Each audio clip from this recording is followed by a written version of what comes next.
Vehivavy mitondra fiadanana.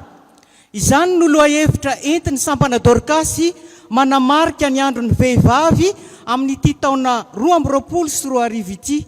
Ka ho aminao ane ny fahasoavana sy ny famindrampo ary ny fiadanana avy amin'Andriamanitra Ray sy Jesosy Kristy tompontsika. Rehefa malala mitsangana isaotra sy hideran'Andriamanitra isika rehetra.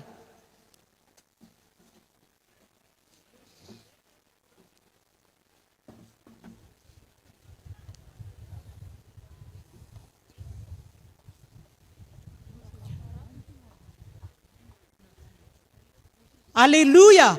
Sambatra ny olona izay matahotra an Jehova sady mankasitraka ny didiny indrindra. Ahery ambonin'ny tany ny zanany, hotahina ny taranaky ny marina, fananana sy arenana ao an-tranony ary ny fahamarinany maharitra mandrakizay. Raha tsika miredona ho fideranan'Andriamanitra ny hira salamo 520 aminao Jehova no anandratako ny fanahiko.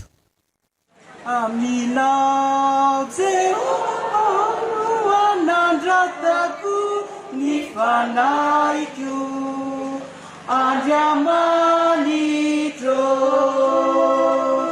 Andriamanitro, ianao no itokiako akatsy omenatrao, ianao no itokiako akatsy omenatrao, akatsy ivaliany mahavalopao. Aminao Jehova no anandratako ny fanahiko, Andriamanitro, Andriamanitro, ianao itokiako akatsy omenatrao, ianao itokiako akatsy omenatrao, akatsy ivaliany mahavalopao.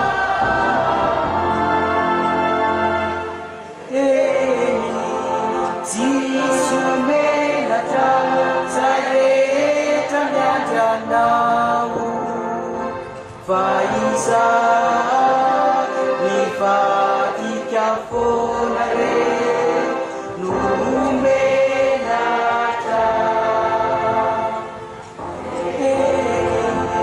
Jiso omenatrao zay rehetra miandranao, fa izaho mivadika foana re no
iombona amin'ny vavaka isika.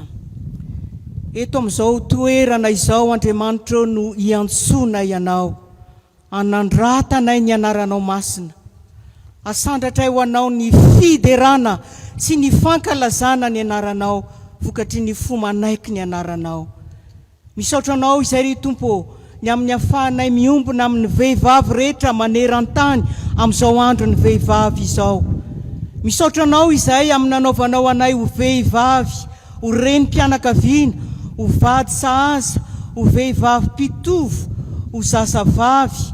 Misaotra anao izay fa miantso sy mampahery ny vehivavy Dorkasy ianao mba ho mpitondra fiadanana ao anatin'ny fianakaviana, ao anatin'ny fiarahamonina, ao anatin'ny fiangonana sy ny firenena.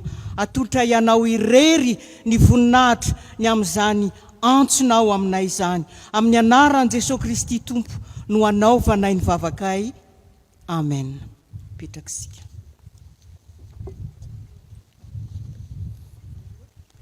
Mialohan'ny hitsanganana ireo tompon'anjara hitari-bavaka sy hamaky ny tenin'Andriamanitra misesy dia ny hira 420 no ndeha ho redonitsika. Tompo ô mba te hiaona aminao ny olonao.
Vavaka isika ry havana.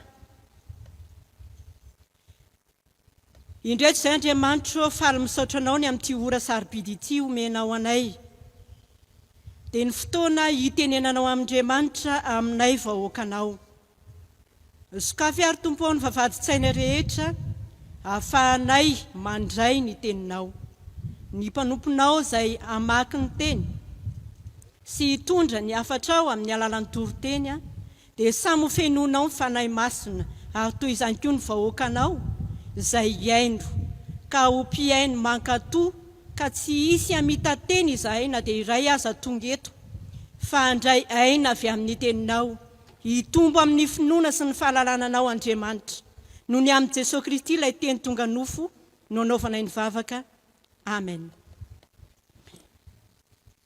Salamo 5. Salamo 5 ny andiny rehetra no vakiana amintsika. Amin'ny anaran'ny Tompo. Jehovah, enoy ny teniko, fantaro ny eritreritro, enoy ny feon'ny fitarainako, ry mpanjakako sy Andriamanitro, fa ianao no ivavahako. Jehovah, maraina no andrenesanao ny feoko, maraina no ivavahako aminao ka hanandratra anao aho. Fa tsy Andriamanitra mankasitraka izay ratsy ianao, tsy hitoetra aminao ny ratsy, tsy ahazo mijanona eo masonao mipirearea, halanao ny mpanao ratsy rehetra. Haringanao ny mpiteny lainga, ny olona mpandatsadra sy mpamitaka dia ataon'i Jehovah ho zava-betaveta. Fa izao kosa noho ny haben'ny famindramponao dia hiditra ao an-tranonao, iankoka manatrika ny lapanao masina amin'ny fahatahorana anao aho. Jehovah, tario amin'ny fahamarinanao aho noho ny amin'ny mpampahory ahy. Ataovy marina eo an-loko ny lalanao, fa tsy misy azo itikina ny aloko ny vavany, fa ao anatiny dia tena faharatsiana. Fasana misokatra ny tendany, mandambilambo ny lelany izy. Eloa izy Andriamanitro, aoka ho lavon'ny saina tolony izy, roay izy noho ny habeny ny fahotany, satria efa niodina taminao. Dia hifaly izay rehetra mialoko aminao, hiobo mandrakariva izy, koa miarova azy ianao, ka dia ho ravoravo aminao izay tia ny anaranao, fa ianao Jehova mitahy ny marina, fankasitrana no ataonao manodidina azy toy ny apinga lehibe. Amen.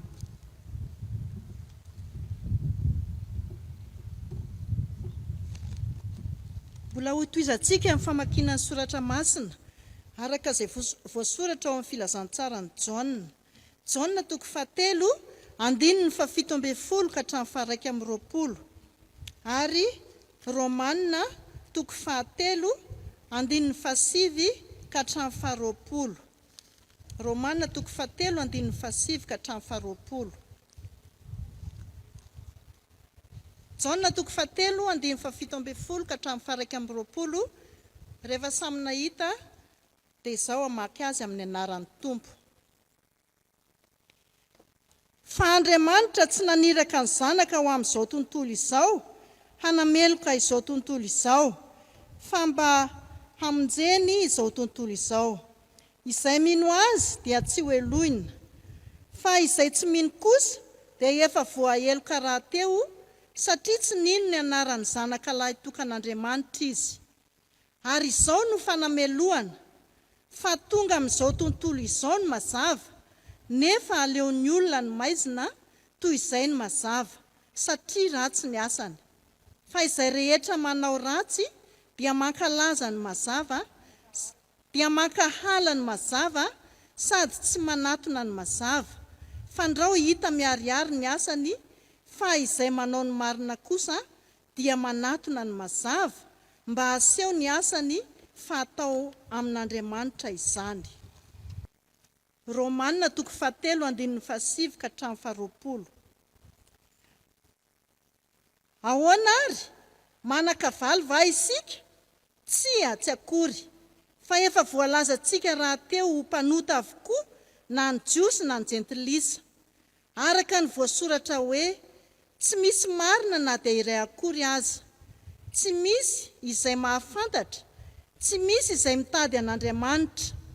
Samy nania avokoa izy rehetra, samy tsy mahasoa avokoa izy rehetra. Tsy misy izay manao ny tsara na dia iray akory aza. Fasana misokatra ny tendany, ny lelany no anaovany fitaka, ny poiziny menarana no ao ambanin'ny molony, feno ozina sy fangidina ny vavany, ny tongony mimaona handatsa-drà, fandravana sy fandringanana no eo amin'ny alehany, ary ny lalan'ny fiadanana dia tsy fantany. Tsy misy fantahorana an'Andriamanitra eo anoloan'ny masony, ary fantatsika fa izay zavatra lazainy lalàna dia lazainy amin'izay manana ny lalàna, mba ho voatampina avokoa ny vava rehetra ka hiara-ny fitsarana n'Andriamanitra izao tontolo izao. Satria tsy misy nofo ho hamarinina amin'ny asan'ny lalàna eo anatrehany, fa ny lalàna no azahoana fahalalàna marina ny amin'ny ota.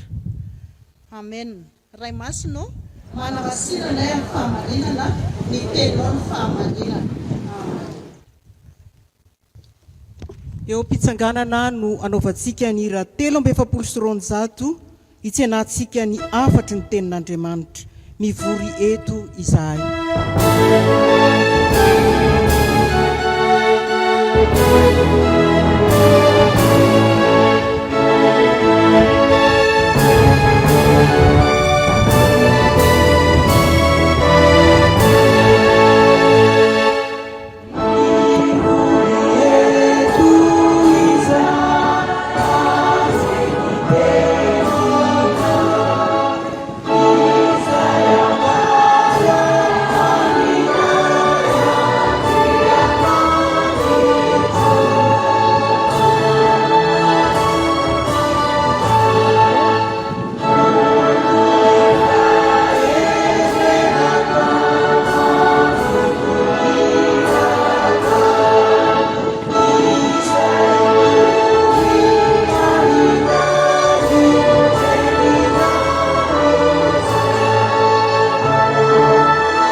mahazo toerana ianareo ry havana.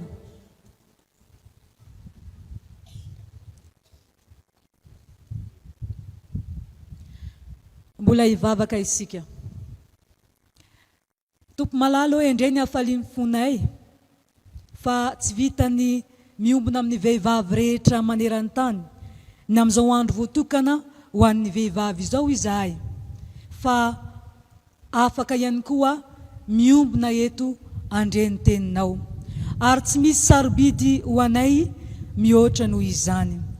Ka mitalao aminao izahay Jesosy, mitenena aminay fa vonim-piainanao izahay tsirairay avy, ary miandrandra fanavozana avy amin'ny fanahinao masina. Amin'ny anaranao Jesosy no ivavahana eto izany. Amen. Ho aminareo ane ry havana, ry rahavavy malala, ny fiadanan'ny tompo. Ane isika hifampizara fiadanana mialohan'ny zavatra rehetra, araka ny loha-hevitra izay mbanjintsika sampana Dorkasy amin'izao androm-pankalazana zao dia ny hoe ny vehivavy mitondra fiadanana.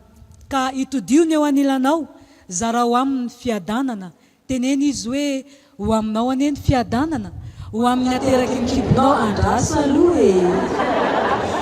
Andrasa aloha e. Ho aminao ane ny fiadanana, ho amin'ny ateraky ny kibonao ane ny fiadanana, ary ho any ankohonanao rehetra ane ny fiadanana. Ndao ary.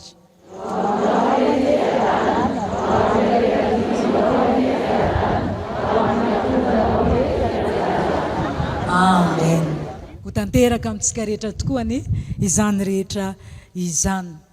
Isaorana an'Andriamanitra fa afaka miombona eto sika ry havana noho ny amin'izao andro iraisam-pirenena ho an'ny vehivavy maneran-tany izao. Efa nanomboka omaly moa ny fankalazana izay nandoan'ny Fotoampivavahana na rano fampianarana izay nentiny ray aman-drenitsika atony izany, dia ny amin'ny vehivavy mizara fiadanana.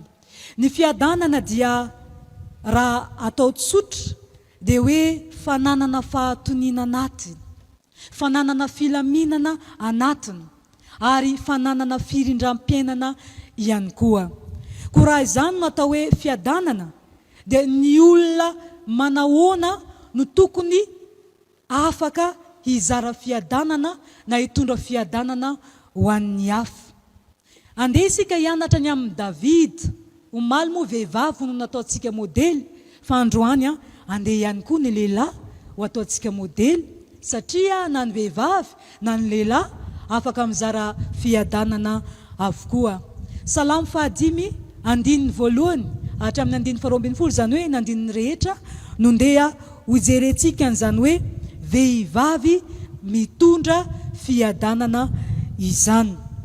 Mialohan'ny hidirantsika lalina, valiana aloha ilay fanontaniana teo hoe vehivavy manahoana moa zany tokony hitondra fiadanana na hoe filaminana. Raha araka ny famaritana ny teny teo, mazava ho azy fa ny olona milamina ihany no afaka hitondra filaminana. Izany hoe ny olona miadana ihany no afaka hitondra fiadanana. Ka ny vehivavy afaka mitondra fiadanana ry havana, araka ny Salamo 5 dia vehivavy manana fifandraisana lalina amin'Andriamanitra.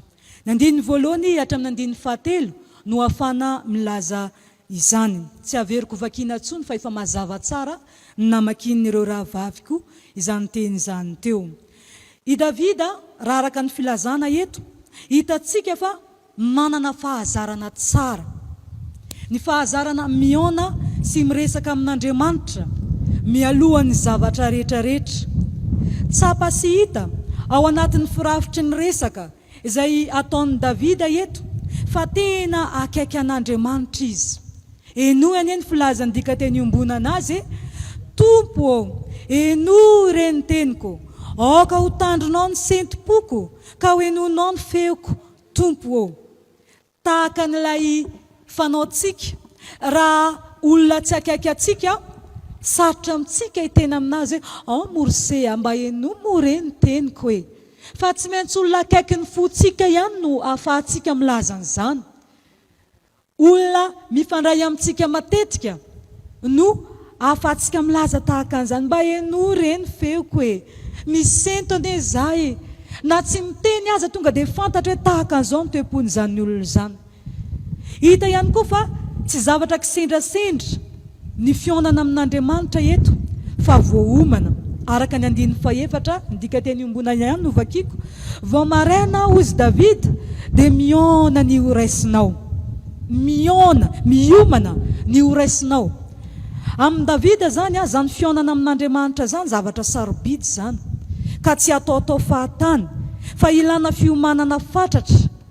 Sarobidy amin'ny Davida ny fionana amin'Andriamanitra satria Andriamanitra ny loharanon'ny soa, Andriamanitra ny loharanon'ny fahombiazana. Fantatsika tsara nanahoana zany Davida mpanjaka zany teo amin'ny fitondrano. Lehilahy mahery zany, lehilahy be finoana izany, satria maninona? Nanana fifandraisana lalina tamin'Andriamanitra. Ary ny Joba ihany koa milaza amin'ny Joba, bokin'ny Joba 2:20 manao hoe mifankazara amin'ny tsy toy ianao dia hiadana, izany no ahatongavan'ny soa aminao. Ry havana, ry rahavavy malala ao amin'ny tompo, tsy manana fahatoniana anaty ve ianao? Tsy mba mahatsapa an'izany hoe fiainana milamina izany ve ianao? Andeha hianatra amin'ny Davida mifoaza maraina. Aninona? Amana sosoa? Andrehitrafo? Sa hikarakara bote? Mifoaza maraina iona amin'ny tompo, iresaka amin'ny Jesoa, anovo hery vaovao. Ary zany ane nampatanjaka ny Davida. Natahaka nahoana ny vesatra izay nentiny. Fa rehefa avy miona amin'Andriamanitra izy dia tahaka ny hoe tsy niara-ninina.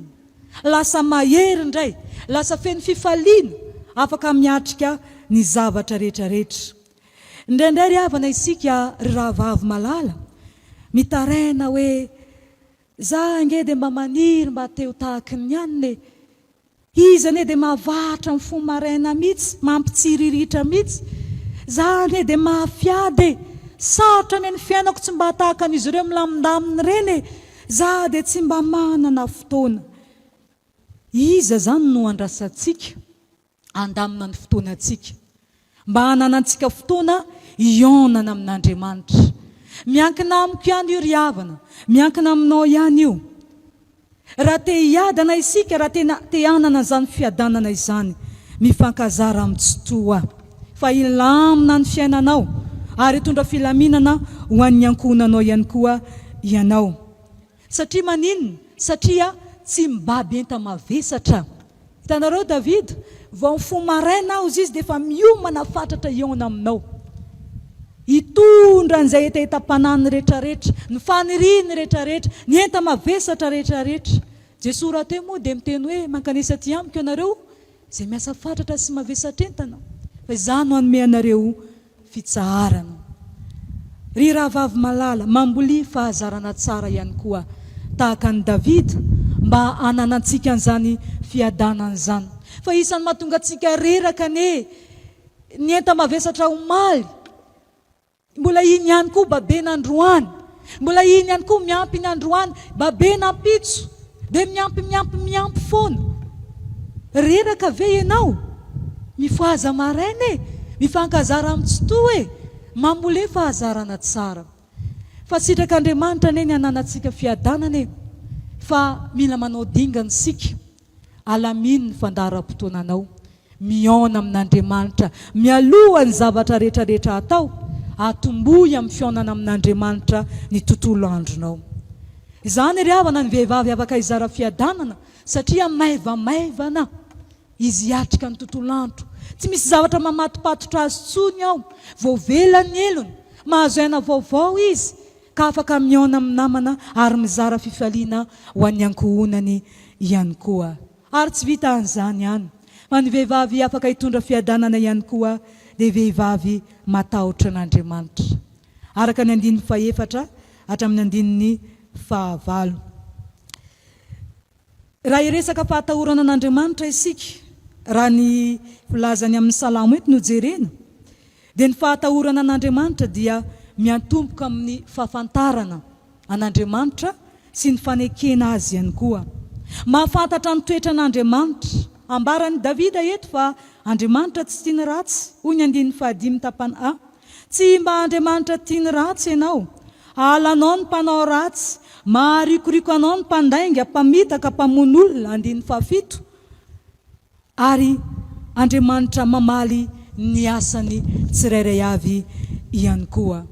Noho izany, ny olona anankiray rehefa mahafantatra an'Andriamanitra, mahafantatra ny toetrany, dia tsy hanao ratsy eo anatrehan'Andriamanitra mihitsy.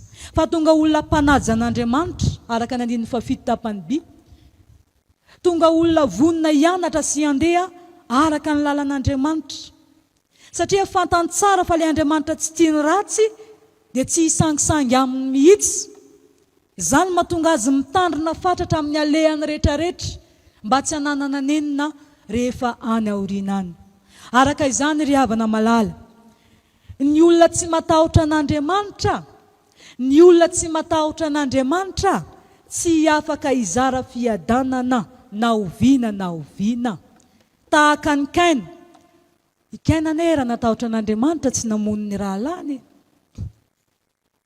Tahaka ny Namana iarana malala tsy natahotra an'Andriamanitra mihitsy dia nifofony any Jiosy tamin'ny andron'ny Estera. Tahaka ny Jodasy izay nififify ny alika teo akaikin'i Jesosy Kristy Tompo, nefa tsy manana tahotra an'Andriamanitra akory. Ry havana malala ho amin'ny Tompo, raha tsy manana tahotra an'Andriamanitra isika, sarotra be izany hoe hizara fiadanana izany. Satria raha vao tsy misy ny fahatahorana an'Andriamanitra dia hanao ratsy foana, ampahoro ny hafa, hizara korontana fa tsy hizara filaminana, na ao anatin'ny tokantrano zany, na ao anivon'ny fiangonana zany. Fa tsy misy fiadanana ho an'ny olon ratsy, na hoe tsy misy fiadanana ho an'ny ratsy fanahy, araka ny Isaia 7:1-2. Koa noho izany ry rahavavy malala, andeha isika hitandrina sy andiny tena fatratra manoloana ilay lohahevitra bandintsika raha teo amin'ity volana Martsa ity, amin'izao vanim-potoanan'ny Karema izao, fa mamaly ny faharatsian'ny olona ny Tompo.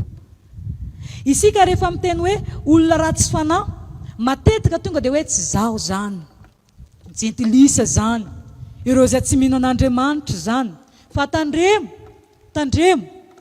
fa misy eo zanak'ondry tena mahafinaritra rehefa eo anatrehan'ny olona, fa rehefa nambadibadika ny tena mivadika biby orera be, matsiravina. Dia eo anao metra-pamintenina hoe ity ve ilay olona tanam-piangonana iny? Tena izy ve ity? Dia eo anao vao miteny hoe tsy nampoiziko. Ranona ve mavita zavatra tahaka an'izao? Iny olona iny ve? Ilay nanao akanjo fanamiana fotsy tery amin'ny altara iny ve? Izy iny e. Izy iny nangalatra eny an-tsena, mangalabadin'olona. Izy iny e. Izy iny mitabataba mivady aman-janany isan'andro ao an-tokantranao, tsy misy fiadanana ao an-tranao.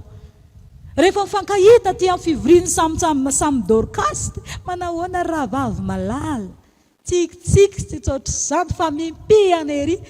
Nefa ny zanana ao an-trano raha tsara ny fihinany nandray mandeha azy. Ny vadiny ara laviriny tahaka ninny. Tsy mahay miteny raha tsy kitakita ao anatin'ny tokantrano. Ka izany indrindra mahatonga antsika ry havana mila mametra-pamontaniana. Zao andro ny valo Marsa tahaka an'izao ny nay ana mahajanga any rehefa valo Marsa zany tena balina be, tsy ny an'ny fiangonana fa ny andreo manao anazy. Tena balina be. Amin'ireny fotoana reny indraindray ny samy vehivavy miteny hoe zay moa tsy mba tahaka ny reny efa tsy tahotra tsy enatra tsony. Vehivavy mandany volany ao an-tokantrano anaovana fiainana, hisotroana toka, nefa ny ao an-trano sahirana, tatahana ny paosin'ny lehilahy. Rehefa tonga ny valo Marsa, reny dia tena olona tsy marina reny, olona ratsy fitondran-tena reny. Fa kanefa araka n'ilay tenin'ny Paoly ao amin'ny Romanina, kanefa rehefa dinihana ihany koa ny fiainantsika fiangonana, ny fiainantsika kristianina rahavavy malala, itsika tsy manao balina, itsika tsy misotro toka, fa ilay fiarahamonitsika aiza ho aiza ilay tena fitiavana marina, aiza ho aiza ilay tena fampitondrana, aiza ho aiza ilay fijorona vavolombelona ny amin'ny finoantsika eo amin'ny fananana fitondrantena mendrika sy masina araka an'Andriamanitra. Zany mahatonga le mila mandiny tena ihany sika tsy tokony melaka hoe raha vao hoe ratsy fanahy tsy zahay zany fa nijiosy tamin'izany fotoana ne nieritreritra fa raha misy olona ratsy iringiriny dia nijentilisa zany fa ry zareo tsy ratsy fa ozy Paoly hoe diso be nareo fa raha misy ny tena ratsy dia ianareo satria ianareo ne nomena ny tenin'Andriamanitra ianareo ne nomena ny lalàna mahafantatra ny tokony natao ane ianareo fa iza ny mandika ny lalàna ianareo zay malala azy ihany ary zany mahatonga antsika mila mandiny tena fatratra manoloana ny zava-misy indrindrandrindra fa rehefa tonga ny vanim-potoana tahaka an'izao koa raha te hizara fiadanana ho an'ny hafa isika ry rahavavy malala asehoy ny toetra matahotra an'Andriamanitra tsy aty am-piangonana ihany fa nao an-tokantrano eo amin'ny fiarahamonina asehoy fa vehivavy matahotra an'Andriamanitra izao sy anao ary noho ny fahatahorantsika an'Andriamanitra dia tsy hanao ratsy mihitsy isika fa hanao ny tsara mandrakariva rehefa solafaka dia hibebaka hanavao ny fanoloran-tenantsika eo anatrehan'Andriamanitra ary fahatelo farany ry havana ny vehivavy afaka hizara fiadanana dia vehivavy manantena an'Andriamanitra vehivavy manantena an'Andriamanitra araka ny 9 hatramin'ny 12 hitantsika ao amin'ny tenin'i Davida fa misy ady mafy izay hatreny ao ka na mafy tahaka nahoana aza zany ady zany na iza mijoro fahavalony ny an'i Davida dia tokana ihany manantena an'Andriamanitra izy matoky an'Andriamanitra izy fa Andriamanitra no hiady ho azy manoloana ho an'ny olona izay mijoro fahavalony ary Andriamanitra tsy afo azy satria Andriamanitra tiany marina miany marina mitany marina ary miaro azy amin'ny ratsy rehetra ary mamaly ihany koa ny fahavalony mamonjy ny olona ihany koa izy araka ny filazantsara araka ny Jaona 7:17 hatramin'ny 7:20 tapany manao hoe fa Andriamanitra tsy naniraka ny zanaka ho amin'izao tontolo izao hanameloka izao tontolo izao fa mba hamonjena izao tontolo izao izay mino azy dia tsy elona fa izay tsy mino kosa dia efa voaheloka raha teo sitrak'Andriamanitra ry havana ny adanan'ny olona indrindrandrindra fa ireo izay matoky azy noho izany dia tokony ho asehontsika ny fifaliana tokony aseho amin'ny endrika ivelany fa ravoravo lalandavo sika natahaka nahoana ny olana na iza miseho fahavalana tsy ahoana mianara amin'ny Maria na nahoana moa Maria renin'i Jesoa Maria rehefa fantatra fa bevoka tsy nanambady be ny zavatra izay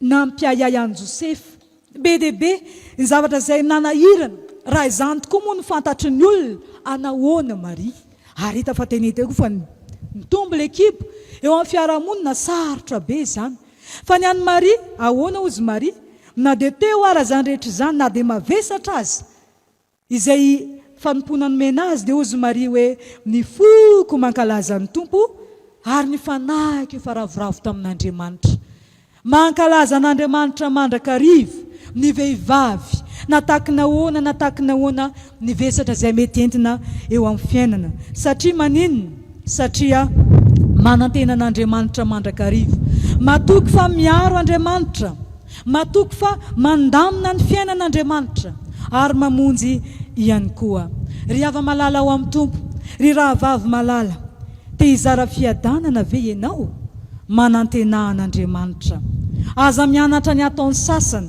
ahoana moa ny ataon'ny sasany rehefa voadona rehefa naratra rehefa misy zavatra tsy araka ny saina no manjo dia mbola ho azoko ianao araka n'le hira anankiray mbola ho azoko ianao iny mbola ho azoko ianao aiza tsy ahitako anao mbola eto ambony tany ihany mbola eto amin'ny tany malalaka ihany tsy zany ry havana tsy zany ny toetran'ny mpanompon'Andriamanitra manana fiadanana fa ny mpanompon'Andriamanitra manana fiadanana ka te hizara izany mifaly mandrakariva naturanao vato azahoana ozy ny tenin'i Jesoa raha misy mamelaka ny hitako lakao avia omeo koa ny havanana tsy mamaly ratsy ny ratsy zany satria matoky an'ilay Andriamanitra efa nifidy fa io Andriamanitra io ihany no amaly ny ataon'ny olona rehetrarehetra koa dia tsarovy ry rahavavy malala fa ny tompontsika dia mahita ny asan'ny tsirairay avy. Ary zany mahatonga antsika FJKM samy milaza ny amin'ilay loha hevitra hoe mamaly ny faharatsian'ny olona ny tompo. Valian'Andriamanitra io ka aza variana hoe miadana ny ratsy fanahy sy ny sisa sy ny sisa. Izy moa miteny tamintsika fa miadana reny. Fa ny antsika no banjininy. Fa Andriamanitra dia mahita ny eo am-pony tsirairay avy. Koa eto am-pamaranana ary Jesosy Kristy tompo dia namela fianarana tsara ho antsika. Aza dinoana zany. Fa na manahoana ny zavatra izay natrehan'ny tompontsika dia nasehon'i Jesosy fa na dia zanaka aza izy, na dia zanak'Andriamanitra aza, tompon'ny fahefana dia mila n'Andriamanitra izy eo amin'ny fiainana, teo amin'ny mpanatanterahana ny ministerany, mila n'Andriamanitra izy. Zany ka ahitantsika mbola fony vao 20 taona dia tany amin'ny tempolo na ahitanan'i Jesosy mialohany ambony asa fanompony dia nandeha nitolona mibavaka Jesosy Kristy tompo ary matetika hita ao amin'ny filazantsara iny Jesosy Kristy mandeha miona miresaka amin'Andriamanitra manovo hery vaovao. Ary hitantsika ihany koa fa Jesosy Kristy tompo dia tena matahotra an'Andriamanitra. Na inona nataon'ny olona azy dia tsy mba namaly ny olona alaka ny faharatsiana izy. Na dia teo ambony azo fijaliana aza ny tompo, fantatsika tsara ny tantara. Eo ambony azo fijaliana mba heritrereto amin'ny zanany, efa mifantsika ianao dia mbola masaha, mbola mavita manonona vavaka fonana hoe ray eo mamela ny elony fa tsy fantany no azay ataony. Zany nataon'ny tompontsika ry havana. Ary tsy vitan'izany fa manantena Jesosy Kristy tompo fa io Andriamanitra izay naniraka azy io tsy afoy azy io. Ary voaporofo zany fa rehefa maty Jesosy Kristy tompo dia tsy navelan'Andriamanitra hipetraka ao anatin'ny fahalozana, tao anatin'ny fasana, fa natsangan'Andriamanitra tamin'ny maty. Ary tsy vitan'izany fa nakarany velona tanan-danitra ihany koa. Koa eto am-pamaranana ry rahavavy malala, maro ny zavatra izay heverintsika fa antony tsy ahitantsika fiadanana.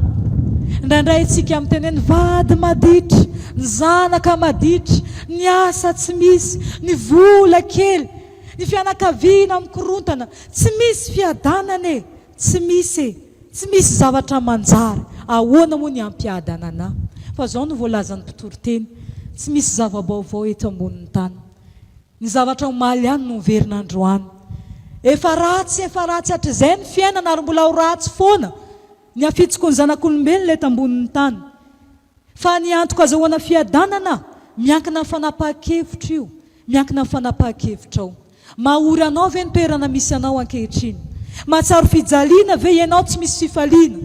Mianarany amin'ny nataon'i Davida mpanjaka. Raiso ny fanapahan-kevitranyio. Ataovy izay ianananao fifandraisana lalina amin'Andriamanitra. Mialohan'ny zavatra rehetrarehetra, atombohy amin'ny fionana amin'Andriamanitra ny fiainanao. Ary ihany koa matahora an'Andriamanitra manaova ny marina foana ry havana. Fa tsy mbola misy olona nanao ny marina ka naneny na nanao ny marina. Fa zavatsoa no valin'izany. Raha nanao tsara ianao dia tsara no valin'Andriamanitra anao. Fa raha ratsy kosa dia ratsy no valin'ny tompo anao. Fa izay afafon'ny olona ihany no jonjainy. Ary ihany koa aza ketraka amin'ny fiandrasana an'Andriamanitra, manantena azy.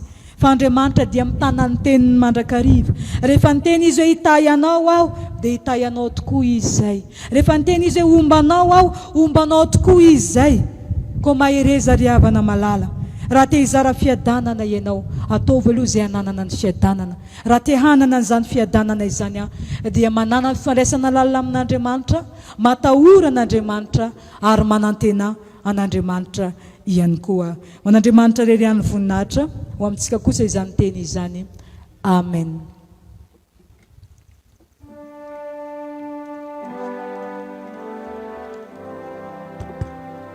Izany no sitrapon'Andriamanitra ho antsika amin'ity andro lehibe eo amin'ny fiainan'ny vehivavy ity. Sambatra ny mahitsy lalana izay mandeha araka ny lalàn'i Jehovah.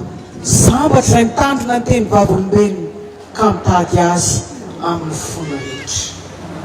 Amen. Hira 500 ny ndeha ataontsika, 4-5 ho setrin'izany rehetrany.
za tokoa tompony ira sandratray eto anatrehanao mitondra ny eta mavesatra eo sy ny azo fijalianao izahay raha-voninkeloka ianao tompo iza no ajanona fa tahaka ny lamba miosindra ny fahamarinanay na dia makaty amin'ny fivoriana tahaka izao matetika ary izahay ary mazoto tokoa dia tsy tena manana fifandraisana lalina aminao ao amin'ny isan'andronay ao amin'ny andavanandrom-piainanay fa miazakazaka lava ary mirotoroto tsy manam-piadanana tsy tafaray aminao mamindrafo aminay tompo mamelany eloka ianao ny amin'ny tsy fanananay fahatahorana anao amin'ny toetranay amin'ny fombanay izay lavitry ny fahamarinana lavitry ny fahazavan'ny teninao ary dia mitondra enatra izany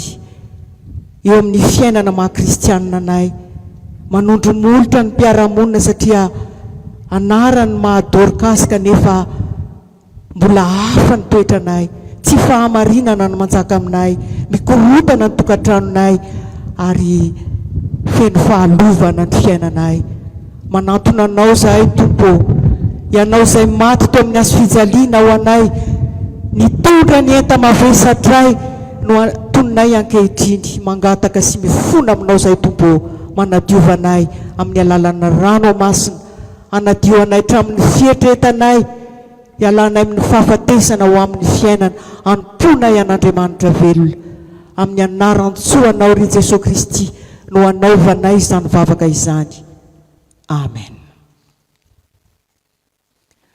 Ho antsika izay nibebaka tamin'ny fotsika rehetra nanaraka izany tonom-bavaka izany dia mamaly vavaka ny tompo tena mihaino vavaka ny tompo fa ny fanahy torotoro ny fotorotoro tsy mba ataon'Andriamanitra tsinotsinona koa dia raiso amin'ny finoana eo mpitsanganana ary amin'ny fanantenana ihany koa ny famelan-keloka atolotr'Andriamanitra ho anao.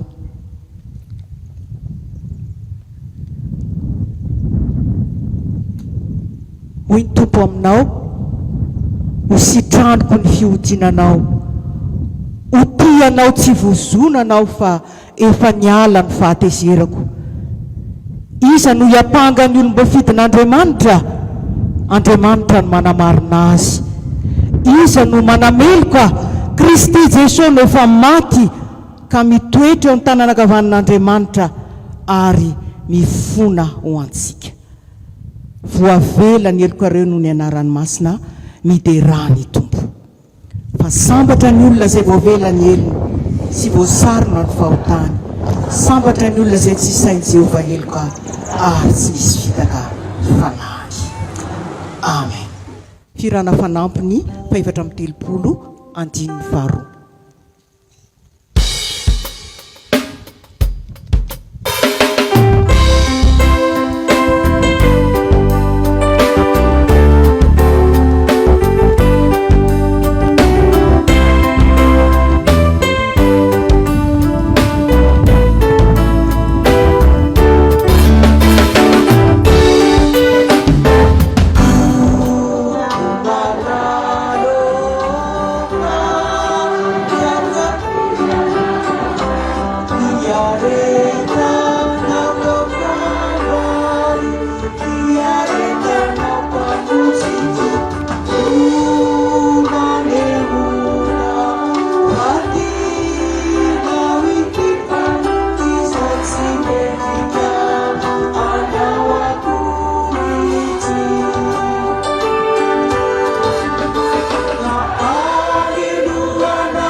Dia tsy menatra manambara ny finoany ampahabe maso koa andeha isika anambara ny finoantsika eo anoloany namatsika eo mason'izao tontolo zao ka mifanakempinoana kristiana larana voalohany inde iombonantsika rehetra. Mino an'Andriamanitra raitsy toa mpanao ny lanitra sy ny tany aho ary mino an Jesosy Kristy zanan'ilay tokana tompontsika izay nitorotoronina tamin'ny fanahy masina nateraky Maria Virjiny nijaly nanapaka Pontsio Pilato nombrona tamin'ny azo fijaliana mahatsika nalevina nidina tany amin'ny fiaina tsy hita nitsangana tamin'ny maty tamin'ny andro fahatelo niakatra ao any an-danitra mipetraka kavanan'Andriamanitra raitsy toa avy any ny aviany tsara ny velona sy ny maty iny fanahy masina aho fiangonana masina manerana izao tontolo zao ny fiombona ny olona masina ny famelan-keloka ny fitsangana ny tena maty ary ny fiainana mandrakizay. Amen.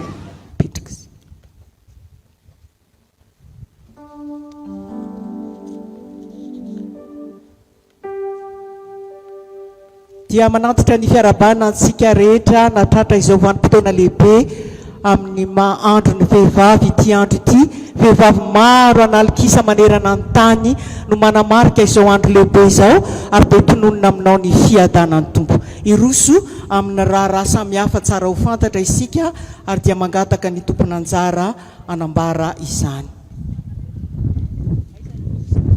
Revana malala rehetra ao amin'ny tompo miarabantsika rehetra tonga somatsara eto amin'ny FJKM Mandrosoa ao amin'ny Kristy fitroafana miatrika izao andron'ny valo Marsa andron'ny vehivavy raisam-pirenena izao. Miaraba ny tompon'andraikitra ara-piangonana izay tary Andramatoa vadin'ny filohan'ny FJKM ary miaraba nareo tompon'andraikitra ara-panjakana miatrika izao fotoana izao. Arahaba ary lainao soavina ny tompo mombanao ary dia manonona ny fiadanany tompo amintsika rehetra ka mafisina indray fa ho aminao ane ny fiadanana ho amin'ny ankohonanao ane ny fiadanana ho amin'izay rehetra anananao ane ny fiadanana dia mampahery antsika rehetra ary ampifetrehana ny fiainana ary avako malala na zava tsara ny tenin'Andriamanitra ny raisintsika teo dia mba tena ho vehivavy izay mifikitra amin'Andriamanitra tsika amin'ny androm-piainantsika manontolo ka tena atahotra azy tsy molotra ihany fa ny fiainana isan'andro san'andro ary dia tsy misy antena itsika afa-tsy Andriamanitra ihany eo amin'ny fiainana.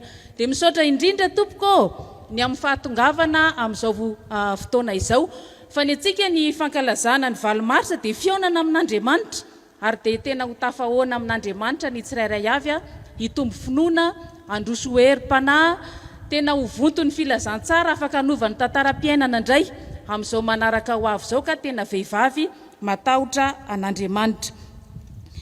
Amin'ity anio ity tsika dia manao rakitra anankitelo. Ny rakitra voalohany dia ho an'ny sampana Dorkasy fohy be entina manatanteraka ny asa. Ny faharoa dia ho an'ireo sampanasa ao anatin'ny sampana Dorkasy fohy be ny gazela sy ny asantsika zany tsangam-baton'ny 50 taona ny sampana Dorkasy ary ny fahatelo dia hanoanantsika ny reo vadin'ny pio manao mpitandrina izay miatrika izao valo Marsa izao. Fa any anelanelan'ny fotoana any any anelanelan'ny fampianarana voalohany sy faharoa dia fantatsika tsara ny zavatra nisy teto amin'ny firenena fa misy ireo namantsika izay traboina any amin'ny faritra atsimo nandalovan'ny rivodoza tsy batsiray ihany fa ny amina ty koa dia hanao rakitsika ho fanohanana azy ireo ho fanampiana ireo namantsika izay tratran'izany vonina izany dia efa miomana ry avako malala fa Dorkasy tsika manao asa sosy fiantrana no antom-pisitsika dia izay farany zakanao izay efa niomananao arotsakao hoentina manatanteraka n'izany fanampiana ny namantsika any amin'ny faritra atsimo izany dia izay rehetra tanterahantsika amin'ity anio ity dia ho voninahitr'Andriamanitra ihany. Mino fa efa ananantsika any daholo ny boky fiofanana anankiroa ananantsika any ny fanamiana izay tokony hanaovantsika ny roby ina moa izy teo t-shirt misy sakafo maro samihafa any ho antsika izay tsy maintsy manohana ny aina dia angatahantsika mba hanjifa reny rehetrarehetra reny calendrier ny sampana Dorkasy mbola misy ao azotsika jifaina amin'ny vidiny 2,000 daholo zany ny boky na ny calendrier izay resahana izany. Dia izao ry avako malala mba tsy hisy sakafo entina miverina mody ny sakafo rehetra na ny omanin'ny fiangonana zany na ny omanin'ireny stand maro samihafa reny aza matahotra ny atavy fa tsisy atotona rehefa marary dia tapero daholo zany sakafo rehetra izay varotana any araka izay fahafahana mihinana sy fahafahana mividy any amintsika tsirairay avy dia samiary miatrika ny fotoana ao anatin'ny fahatahorana an'Andriamanitra eo ambany fitarian'ny fahafenon'ny fanahy masina dia hitoetra aminao ny fiadanana ary ho an'Andriamanitra ny voninahitra. Amen. Dia iroso amin'ny rakitra isika araka ny voalaza teo telo ny omanantsika zany dia andeha ataontsika ireo hira faneva ao anatin'ny fandarana dia mba angatana zay tena masamasaka tsara an'ilay izy mba anao mafimafy zany an'izany hira izany. Hira faneva fa 50 taona ny Dorkasy isaoranay ianao Andriamanitra. Miezaka miaramira mafy sika fa tsisy playback androany.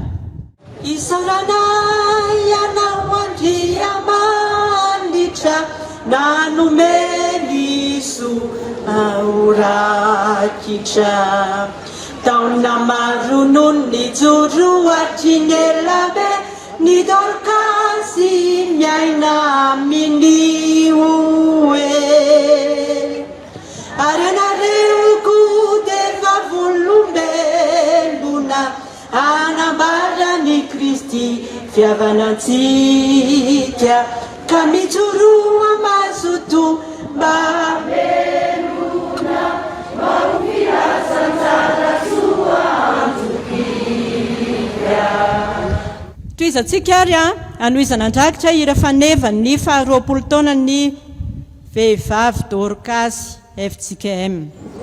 Vehivavy Dorkasy midera ny tomponao fa nijoro taona maro zao ny fikambananao ho vehivavy mahatoky no maikozy fanevanay ka nafahafatesanaza tsy ampivadika anay asa sosy fiandrana famangina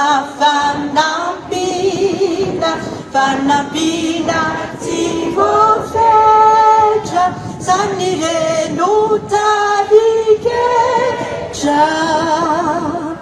ho vehivavy mahatoky no maikozy fanevanay ka nafahafatesanaza tsy ampivadika anay Kristy reno fehinjoro fatofototry jorona ka fitiavana finona zany antrany notorina ho vehivavy mahatoky no maikozy fanevanay ka nafahafatesanaza tsy ampivadika anay ho vehivavy mahatoky no maikozy fanevanay ka nafahafatesanaza tsy ampivadika anay. Toizatsika amin'ny hira faneva ny 20 taona ary. Ry mpanompo mahatoky zay nantsoy ny Jesosy tompo mba hampianatra ny marina ary koa anondro lalana mirosotsy amitahotra fatoky azaty ahotra tsy hokivy sanatria mombanao Kristy.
arena ao no ndeha ataontsika eo am-pitsanganana ho fanolorana ny rakitra.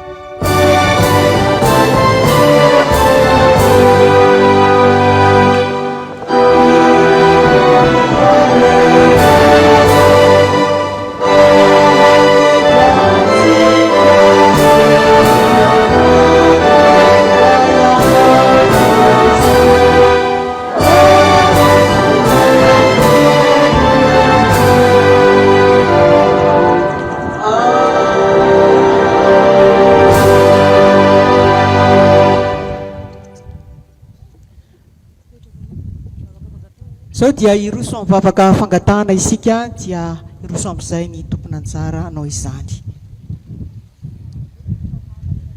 Andeha ry ampiray ny foamam-panahintsika amin'ny vavaka fisaorana sy fangatahana isika, hivavaka isika.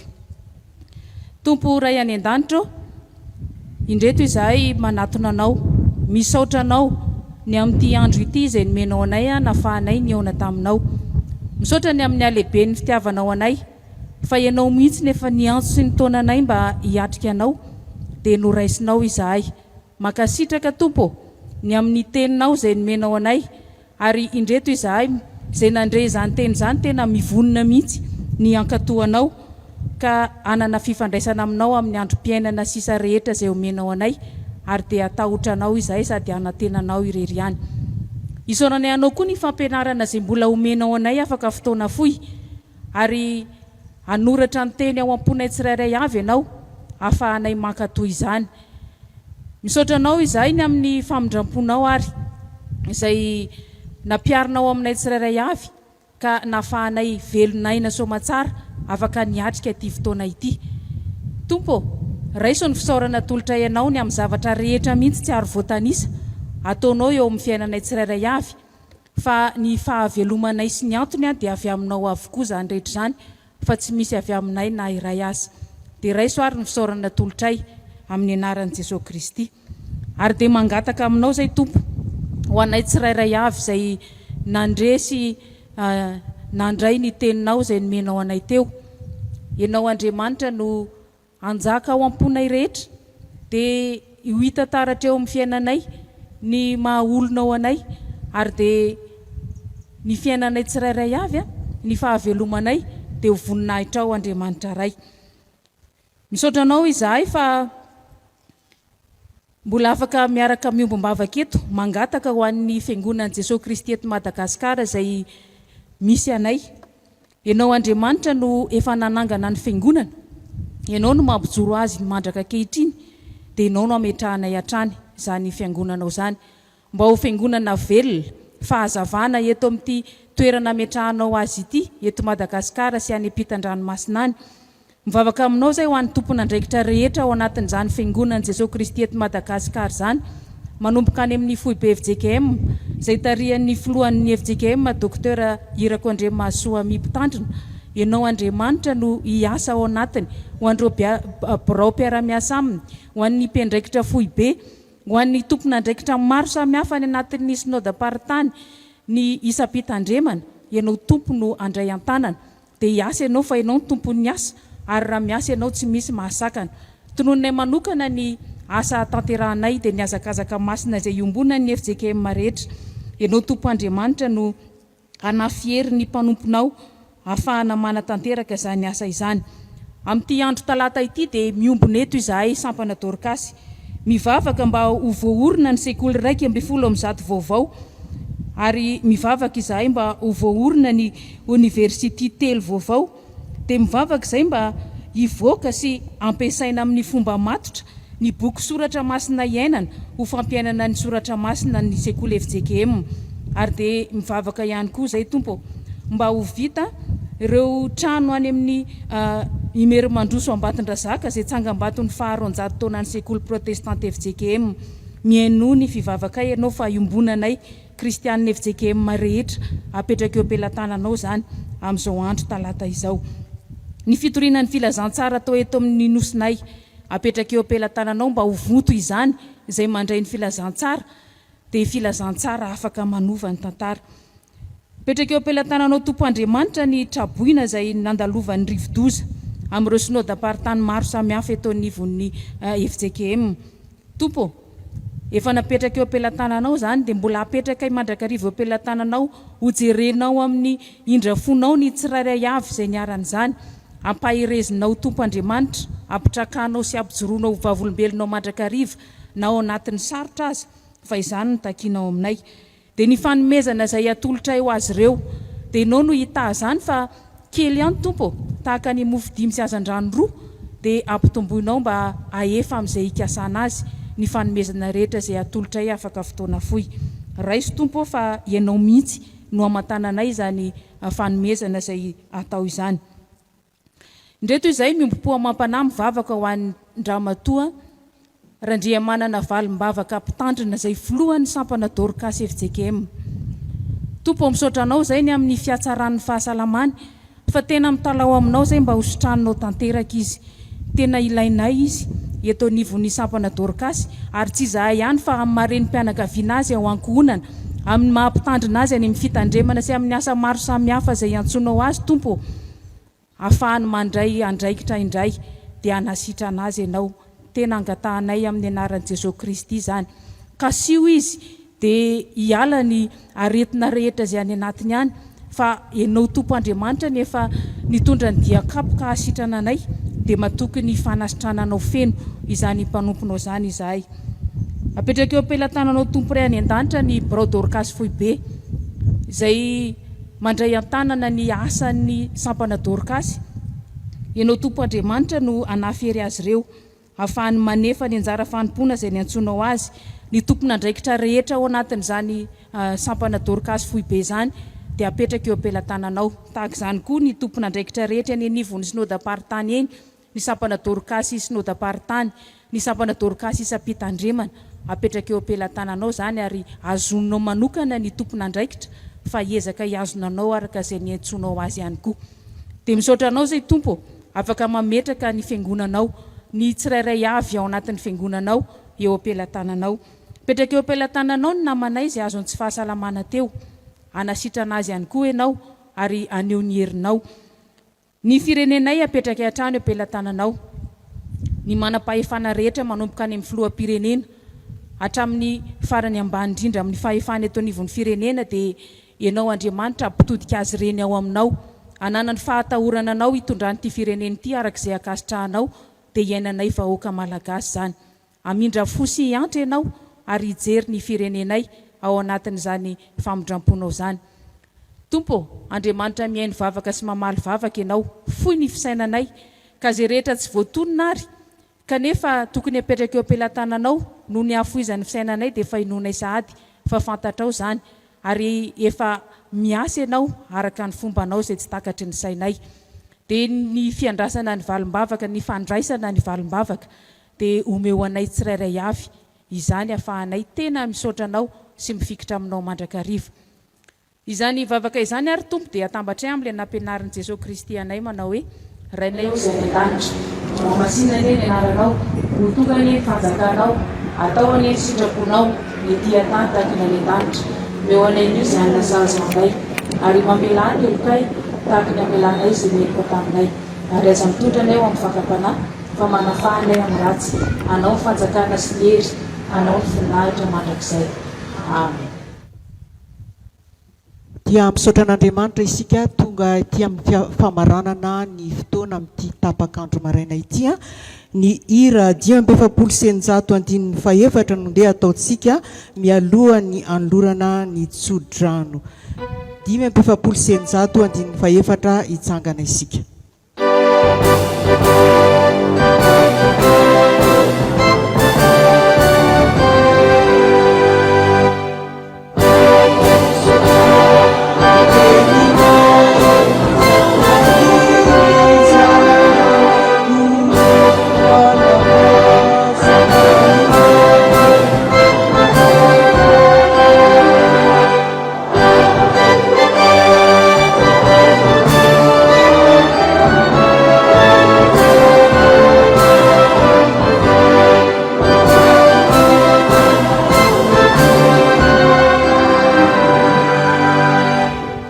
Tanteraka aminareo ny antsodrano izay tononona amin'ny anaran'i Jesosy Kristy tompontsika. Hita ianareo ny Tompo ka hiaro anareo, ampamirapiratra ny tavana aminareo ny Tompo ka mindra fo aminareo, anandratra ny tavana aminareo ny Tompo ka nome anareo ny fiadanany. Amen. Manandriamanitra rery ihany ny voninahitra amin'ny anaran'ny Ray sy ny Zanaka ary ny fanahy masina. Amen.